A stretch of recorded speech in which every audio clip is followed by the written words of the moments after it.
Bonjour, bonjour à vous chers loups et chers loups. Bienvenue sur cette chaîne Les Loups Argentés. Et pour cette reprise, plutôt que de faire un tirage par jour, j'ai eu l'inspiration aujourd'hui de faire un tirage qui fasse un peu le bilan d'où nous en sommes là maintenant dans cette dernière ligne droite de l'année, puisque nous sommes début novembre et que l'année se termine bientôt. Donc, où en sommes-nous au moment de cette dernière ligne droite? Voilà, où en sommes-nous, que ce soit individuellement ou collectivement? Vous pouvez prendre le tirage au niveau qui vous convient. Et donc, je le fais avec le tarot d'Osho qui est toujours assez parlant pour moi. Donc, si on fait la coupe, la première carte, c'est la conscience. Donc, vous voyez, il y a cette déchirure du voile qui se fait et la conscience qui émerge. Donc, c'est une carte qui est déjà apparue plusieurs fois au cours de cette année et qui exprime donc cette ouverture de conscience qui a lieu sur le plan collectif de manière significative. La deuxième carte, c'est la répression. Et effectivement, nous voyons tout ce qui est mis en place pour réprimer cette ouverture de conscience et pour maintenir le collectif dans une sorte de sommeil hypnotique et d'obéissance et de peur. Voilà, donc il y a à la fois cette ouverture de conscience et cette tentative de répression par rapport à elle. Alors, on va choisir, je ne sais pas. Je vais commencer par 5 cartes.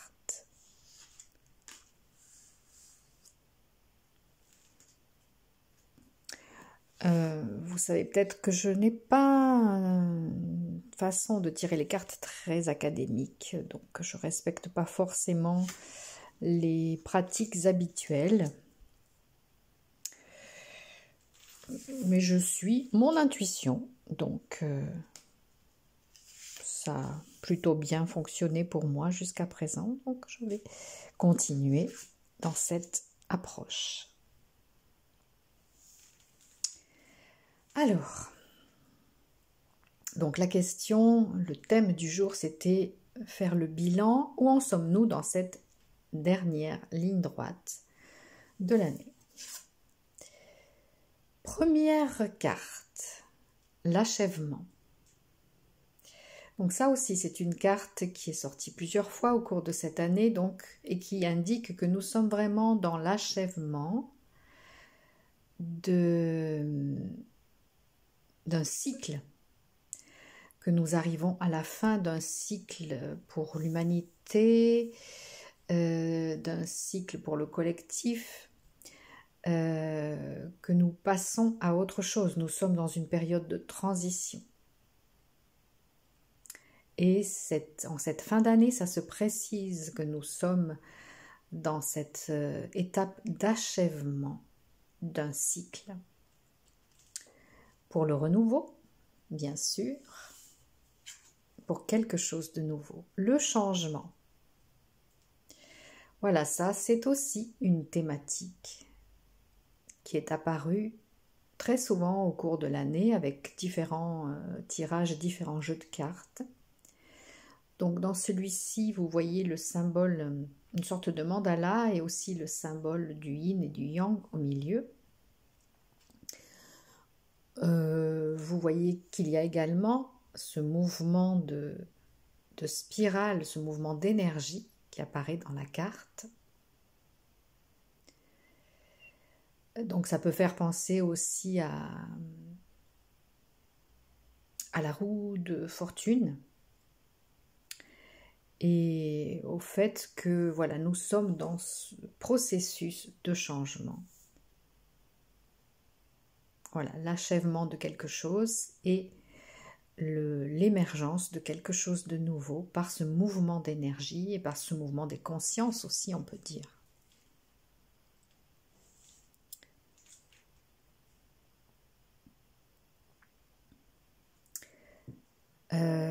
J'observe aussi que dans la première carte, l'achèvement comporte le chiffre 21 en chiffre romain et que le changement comporte le chiffre 10 en chiffre romain également. Donc 21, si on additionne, ça fait 3. Et bon, il se trouve que nous sommes le 3 novembre quand je fais ce tirage, mais aussi que nous sommes dans l'année 2023. Donc nous sommes dans cet achèvement. C'est symbolisé aussi par ça. Et le 10, c'est le 1, donc c'est le renouveau. C'est quelque chose qui débute, un nouveau cycle qui débute. Nous avons ensuite la carte La Voix intérieure avec le nombre 2, le chiffre romain 2, la voix intérieure. Donc observons cette carte. Elle invite bien sûr à un retour vers soi, à aller chercher les réponses, l'inspiration et l'intuition à l'intérieur de soi. Donc si on observe les symboles qui apparaissent sur cette carte, vous avez 2 dauphins, un qui est orienté vers le haut, un qui est orienté vers le bas, ce qui nous rappelle aussi le symbole du yin et du yang. Vous avez un symbole lunaire, ce visage lunaire au milieu de la carte. Vous avez aussi les eaux et aussi un croissant de lune ici, puis un croissant de lune ici. Vous avez l'élément de l'eau qui est donc relié aux émotions. Vous avez aussi cette femme, ce visage féminin avec donc ces cornes lunaires qui peuvent faire penser à la déesse Hathor ou même à Isis qui porte aussi ce symbole parfois. Donc cette carte est très riche. On aperçoit aussi, moi je vois un cristal au centre de la carte, des fleurs, on peut dire aussi des fleurs de vie, mais en tout cas quelque chose de nouveau qui vient à la vie, qui émerge. Et quelque chose de lumineux, une ouverture vers le haut, voyez, une ouverture vers le haut, et vers la lumière céleste et vers la connaissance céleste. Donc c'est à la fois une invitation à aller chercher la réponse à l'intérieur de soi, écouter la petite voix qui sait, le soi divin, par la connexion spirituelle, c'est une carte extrêmement spirituelle, par la connexion à l'esprit en soi, à son soi divin, à la sagesse intérieure. Voilà, c'est tout ça que symbolise cette carte.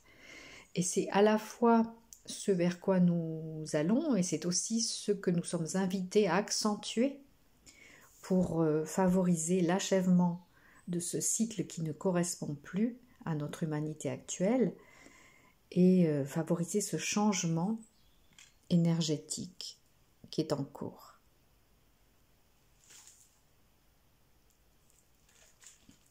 La 4e carte, nous sommes le monde. Donc elle porte aussi le chiffre 10, mais en chiffre arabe cette fois, donc le 1 et le 0. Donc nous sommes dans ce symbole de commencement et d'unité aussi.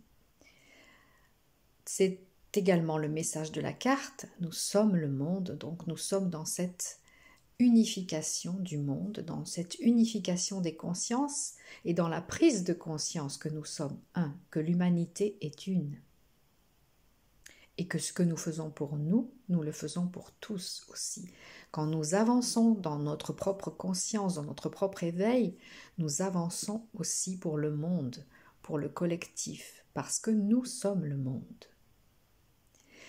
Et dans un sens plus large, on peut imaginer aussi que ça évoque cette unification du monde, cette unification des consciences et cette prise de conscience que nous sommes tous frères. Bon, ça semble très bateau de dire ça, mais cette fraternité, cette conscience de fraternité est en train d'émerger, pas pour tous, bien sûr, pas chez tout le monde, mais si on observe l'évolution et l'ouverture de conscience globale de la planète, eh bien, nous allons vers ça, vers cette conscience de la fraternité, vers cette envie, ce désir, ce souhait d'unification. Et de joie aussi, hein. Vous voyez que ces personnages dansent autour de la Terre. Ils se tiennent la main et ils dansent, ils ont des mouvements de danse, donc de joie, qui se manifeste dans cette unification.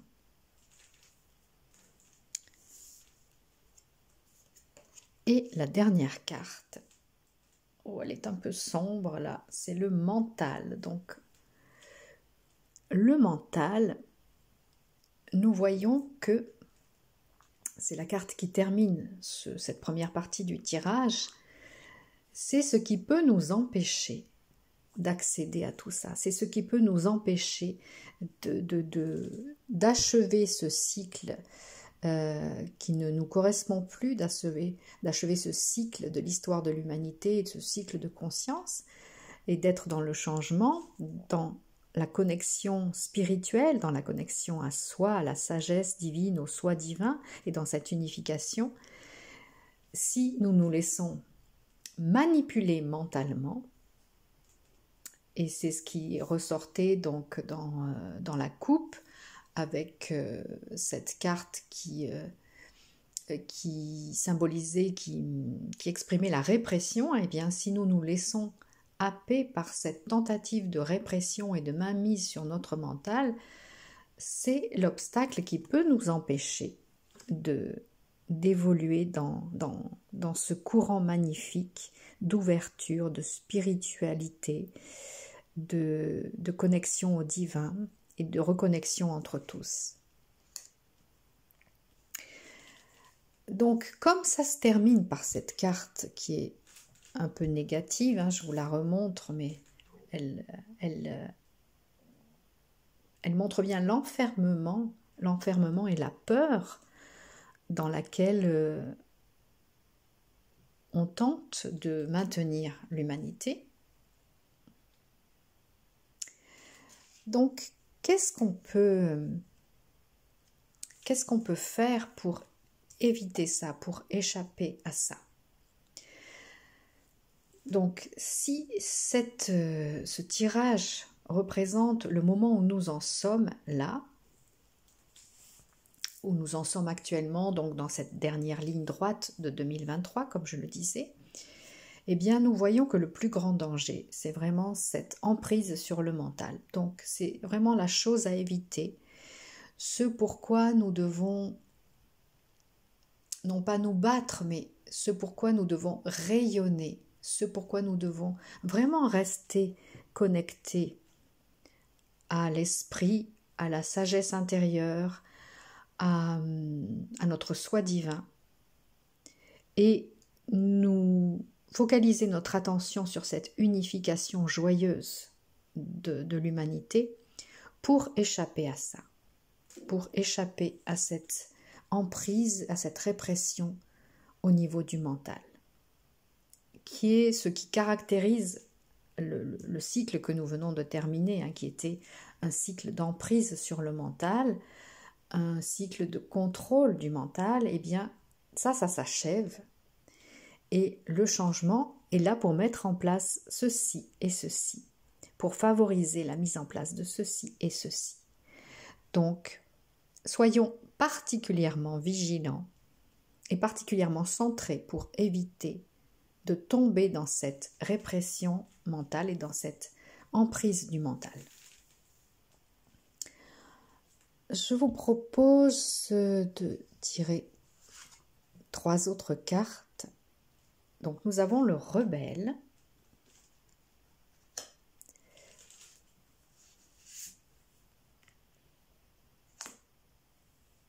les possibilités et le mat. Alors, quelles sont les ressources dont nous disposons? Nous avons cet esprit rebelle en nous. Ça, c'est aussi une carte qui est apparue dans les tirages de ces derniers mois. Donc, gardons notre esprit rebelle, gardons notre individualité souveraine pour briser les chaînes qu'on a tenté de maintenir sur nous, qu'elles soient une simple métaphore ou qu'elles soient aussi des chaînes au niveau du mental, ou au niveau biologique ou au niveau autre. Donc, cultivons cet esprit rebelle en nous. Alors, nous voyons que cette carte porte le chiffre 4, le chiffre romain 4. Le 4, c'est vraiment la matière, donc c'est important d'être connecté, comme nous l'avons vu, mais c'est important aussi d'être bien ancré, bien présent dans l'ici et maintenant pour accéder à ces forces, à cette force rebelle à l'intérieur de nous, qui n'est pas violente, mais qui est triomphante et lumineuse. Voyez combien elle comporte de couleurs, cette carte, et comme elle est aussi porteuse de lumière. Donc, ce n'est pas un rebelle dans le sens d'agression ou d'attaque, mais c'est juste au contraire la libération et la mise en place de la couleur, de la lumière. Les possibilités, donc qui est la deuxième carte de cette deuxième partie du tirage, les possibilités. Donc,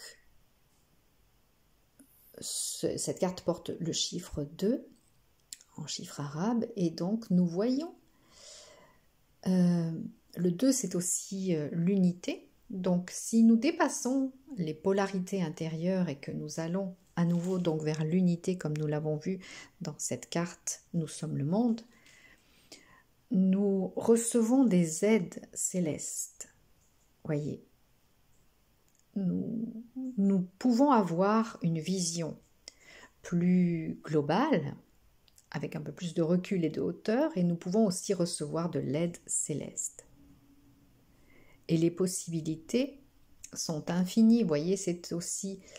on peut prendre cette carte comme un coucher de soleil, donc qui symbolise l'achèvement que nous avons vu, ou nous pouvons prendre cette carte aussi comme un lever de soleil, donc l'émergence de ce changement, de ce nouveau monde que nous avons vu aussi précédemment. Donc les possibilités sont là. C'est à nous de nous tourner vers ces possibilités avec notre esprit rebelle joyeux pour échapper à l'emprise et à la répression du mental. Ça peut être notre propre mental aussi, ça peut être les outils divers qui sont utilisés pour cela, mais ça peut être aussi notre propre mental. C'est pourquoi nous devons apprendre vraiment à maîtriser le mental, parce que le mental n'est pas mauvais en soi, mais il doit être au service de notre évolution, au service de notre épanouissement et de notre soi divin, et non pas l'affaiblir ou le contrer, non pas nous limiter. Le mental ne doit pas nous limiter. Et nous avons ici le mat. Donc, vous notez qu'elle porte le chiffre 0 et que ce mat est en train de danser, lui aussi, avec une fleur à la main.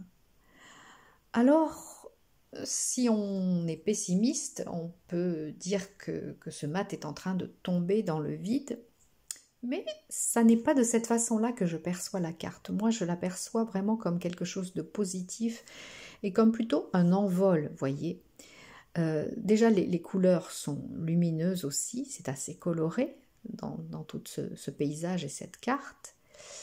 Et le mat se tient aussi un peu comme un funambule, donc ça peut signifier qu'il y a un passage un peu périlleux dans lequel il faut apprendre à garder son équilibre, à maintenir son équilibre pour ne pas tomber dans le vide et ne pas tomber dans ce qu'on essaie de nous mijoter. Et voyez aussi la grâce et la légèreté de ce personnage. Alors le mat, vous savez peut-être que ça veut dire aussi le fou. D'ailleurs, en italien, fou se dit matto. Il matto, c'est le fou dans le vocabulaire italien. Et le mat a ici cette folie, cette sainte folie dont j'aime bien parler quelquefois. La sainte folie, c'est cette audace, cet esprit rebelle et cette audace qui nous sont inspirés par la grâce divine et par l'intuition, par le soi divin en nous. Et c'est ce qui permet à ce personnage de danser pour traverser peut-être vers le nouveau monde ou bien de s'envoler vers ce nouveau monde, une fleur à la main. Donc c'est une carte très positive et qui nous rappelle, une fois de plus, que c'est important de savoir garder son équilibre, de cultiver cet équilibre, cette confiance, cette légèreté joyeuse pour pouvoir assister à l'avènement, au changement et à l'avènement de ce monde nouveau, de ce monde unifié. Et c'est par cette sainte folie que nous neutralisons les effets pervers du mental ou du contrôle sur le mental. Voilà, donc on peut dire que tout ça est plutôt positif parce que nous avons à la fois les messages clairs que nous sommes à la fin d'un cycle, de l'histoire de l'humanité, que le changement est en cours, l'énergie du changement est là, nous allons vers l'unification. On nous met aussi en garde sur les dangers et on nous éclaire sur les façons d'éviter ce danger. Donc, je pense vraiment que cette année 2023 est décisive, bon, un peu comme toutes les années.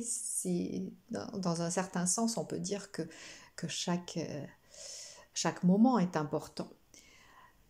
Mais par rapport à ce que nous vivons depuis quelques années, cette période de troubles profonds et de bouleversements profonds de l'humanité, cette année 2023 est vraiment une année charnière. Et donc, comme nous sommes dans cette dernière ligne droite, comme je disais, de cette année 2023, eh bien, nous savons à quoi nous en tenir, nous savons comment nous préparer, nous savons ce que nous avons à faire et nous savons aussi que nous allons vers quelque chose de positif. Je prends une dernière carte pour nous le confirmer. Le courage, voyez, le courage. Donc même si nous avons le sentiment que les choses ne vont pas très bien et que c'est très difficile, mais voyez, cette fleur, elle naît quand même, elle pousse quand même, et elle émane sa lumière même au milieu de cette dure roche qui semble dépourvue de vie. Donc courage, courage, nous tenons le bon bout, si j'ose dire, et nous devons garder confiance en notre lumière intérieure et en notre force intérieure. Et je dirais, la vie est plus forte que tout. L'impulsion vitale, l'énergie de vie est plus forte que tout. Et je vais vous citer, je vous parle à ce propos de quelque chose que j'ai observé pendant mes vacances. Donc, j'étais à Tenerife, aux Canaries, Et nous sommes montés au Teide, qui est le volcan de Tenerife. Et peut-être le savez-vous, la forêt, en montant vers le Teide, a brûlé. Il y a eu des incendies assez impressionnants au cours de cet été. Et donc je tenais absolument à monter jusqu'au Teide pour le jour de mon anniversaire, ou de ce que j'appelle ma renaissance, puisque chaque année, je me mets dans cet état d'esprit de renaissance, mais bon, je ferme la parenthèse. Donc, nous avons monté au milieu de cette forêt brûlée, et c'était au début assez déprimant, je dois dire. Et puis, à un moment donné, je me suis aperçue que pas mal d'arbres qui semblaient complètement calcinés présentaient en fait des pousses, des repousses vertes très vigoureuses et très lumineuses. Et ça m'a rempli d'espoir et de joie parce que je me suis dit, mais voilà, alors que tout semble anéanti et que c'est assez décourageant de voir cette forêt brûlée, vraiment calcinée même par endroits, eh bien, même ces arbres qui semblaient calcinés, la vie était plus forte que tout. Et si on remplace la métaphore de cette fleur qui pousse dans la roche par ces pousses qui émergent de ces arbres calcinés, eh bien, c'est vraiment ça. La vie est plus forte que tout. Si nous nous plaçons dans cette impulsion de vie qui est en fait une impulsion d'amour, nous savons que l'énergie créatrice, c'est l'amour, l'énergie qui fait tourner tout l'univers, qui fait fonctionner tout l'univers et qui préside à la création, c'est l'amour. Et donc l'amour, c'est la vie. Et la vie est plus forte que tout. Donc, dans les moments de découragement que nous pourrions rencontrer lors de cette dernière ligne droite de l'année, souvenons-nous, faisons appel à notre courage, à notre force rebelle intérieure, à notre connexion intérieure, à la sainte folie qui est en nous, la sainte et joyeuse folie qui est en nous. Faisons preuve de courage et de détermination, car nous sommes la vie, nous sommes dans cette énergie d'amour, de vie. Et donc, la vie est plus forte que tout. Et si vous préférez ou si vous êtes plus inspiré pour considérer ce tirage sur un plan personnel, eh bien voyez de quelle façon ça fait écho pour vous dans votre vie personnelle, ce tirage. Voilà. Et c'est ce que je fais à l'instant. Je viens d'avoir une sorte de vision de toute l'année, de ce que j'ai vécu jusqu'à présent. Je vois que c'était pour moi la fin d'un cycle et que le changement était en cours. Et donc, même si par moments j'ai pu ressentir de la tristesse et du découragement, puisque tous ces chamboulements ont été déclenchés pour moi sur le plan personnel par le départ de mon père de l'autre côté du voile. Et donc même si j'ai eu beaucoup de travail, beaucoup de choses à faire, énormément de choses à faire, donc du découragement, de la tristesse, eh bien, je sais au bout du compte que la vie est plus forte que tout. D'ailleurs, c'est le message que m'a donné mon père aussi cet été, un jour où j'ai ressenti une impulsion pour aller sur sa tombe, alors que bon, pour moi, il n'est pas là, mais il m'a vraiment invité à me rendre sur la tombe. Donc ce que j'ai fait, j'attendais un signe particulier, et puis bon, il n'est pas vraiment venu. Mais alors que j'allais sortir du cimetière, il m'a dit « Assieds-toi sur ce banc ». Il y a un banc qui est sous un chêne immense. Et il m'a dit « Écoute la vie, ferme les yeux et écoute et perçois la vie ». Et j'ai effectivement perçu cette énergie de vous, de vie, qui était plus forte que tout. Et j'ai vraiment perçu que ce que nous appelons la mort était un état transitoire. Ce n'était pas une fin. Donc la mort, en fait, n'existe pas. Purement et simplement, elle n'existe pas. La vie est partout et la vie triomphe de tout. Et dans ce cimetière, ce jour-là, j'ai vraiment perçu cette énergie de ce que nous appelons la mort, qui était vraiment une transition vers autre chose. Et c'est aussi le message de mon père ce jour-là, c'est la vie est plus forte que tout, la vie est partout et la vie est plus forte que tout. Voilà, je terminerai là-dessus. Merci de votre écoute, merci de votre attention. Si vous voulez mettre un petit coup de pouce, ça me fera plaisir et ça permettra une meilleure visibilité de cette chaîne. Et si vous découvrez cette chaîne, je serai heureuse que vous vous abonniez, que vous rejoigniez ce mouvement des loups argentés, des loups et des loups argentés, qui symbolisent vraiment pour moi la sagesse, le côté sauvage, sauvage c'est-à-dire vrai et entier en nous. J'ai fait souvent référence aussi à Femmes qui courent avec les loups, ce livre extraordinaire. Donc la femme sauvage ou l'homme sauvage, ça n'est pas vraiment, c'est vraiment pas l'agressivité, mais c'est l'instinct vital. On revient à cette énergie de vie, à cette vibration de vie.